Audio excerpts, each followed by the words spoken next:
जब अपने वनवास काल को पूरा करके 14 वर्ष के वनवास के पश्चात माँ भगवती सीता के साथ जो है अयोध्या में पधार रहे हैं, प्रवेश कर रहे हैं। और दूर से ही जब नर नारियों ने देखा भगवान श्री राम जी आ रहे हैं तो अति प्रसन्न हुए और ढोल नगाड़ों के साथ में ये मुनादी हुई, क्या?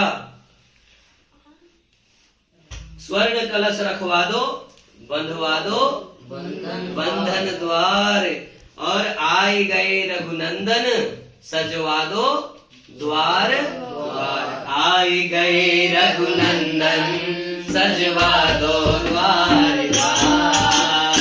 आए गए रघुनंदन सजवा दो द्वार द्वार। स्वर्ण कलश रखवा दो, बंधवा दो बंधन द्वार। स्वर्ण कलश रखवा दो, बंधवा दो बंधन द्वार।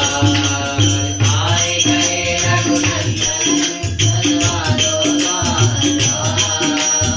आए गए रघुनंदन सजवा दो द्वार द्वार।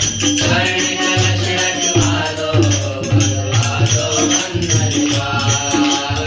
स्वर्ण कलश रखवा दो, बंधवा दो बंधन द्वार। स्वर्ण कलश रखवा दो, बंधवा दो बंधन द्वार।